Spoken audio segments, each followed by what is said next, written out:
అనుష్క మళ్ళీ బిజీ అవుతోంది. ఈ మధ్య కమర్షియల్ మూవీస్ వైపు పెద్దగా ఇంట్రెస్ట్ చూపించని అనుష్క అన్ని డిఫరెంట్ సబ్జెక్ట్ సెలెక్ట్ చేసుకుంటోంది.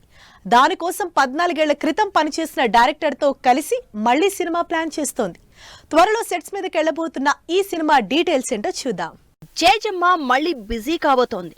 ఒకప్పుడు బ్యాక్ టు బ్యాక్ సినిమాలతో స్టార్ హీరోయిన్ గా ఉన్న అనుష్క 4 ఏళ్ల నుంచి స్లో అయింది.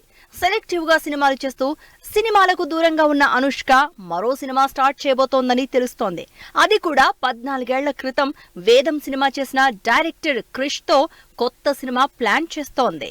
4 ఏళ్ల క్రితం వచ్చిన నిశ్శబ్దం తర్వాత గ్యాప్ తీసుకున్న Anushka last year miss Shetty mister పొలిశెట్టితో పర్వాలేదు అనిపించింది. అయితే కమర్షియల్ హీరోయిన్ క్యారెక్టర్స్ కి కాస్త దూరంగానే ఉన్న అనుష్క క్రిష్ తో శీలావతి అనే టైటిల్ తో విమెన్ ఓరియంటెడ్ మూవీ చేస్తోందని, త్వరలోనే హైదరాబాద్ లో సినిమా షూట్ స్టార్ట్ అవ్వబోతోందని వార్తలు వైరల్ అవుతున్నాయి.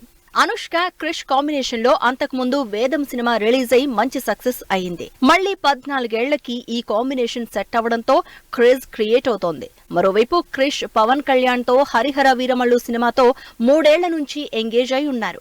అయితే ప్రస్తుతం పవన్ పాలిటిక్స్ లో బిజీగా ఉండడం, హరిహర వీరమల్లుకి ఎక్కువ టైం ఇవ్వకపోవడంతో ప్రస్తుతానికి ఆ సినిమాని పక్కన పెట్టారు క్రిష్. అయితే మొన్న మధ్యనే విఎఫ్ఎక్స్ వర్క్ జరుగుతోందని, త్వరలోనే గ్లింప్స్ రిలీజ్ చేస్తామని టీం క్లారిటీ ఇవ్వడంతో ఊపిరి పీల్చుకున్నారు ఫ్యాన్స్. మరి క్రిష్ అనుష్క సినిమా చేసేదెప్పుడో, పవన్ సినిమా చేసేదెప్పుడో అంటూ డౌట్స్ ఎక్స్ప్రెస్ చేస్తున్నారు.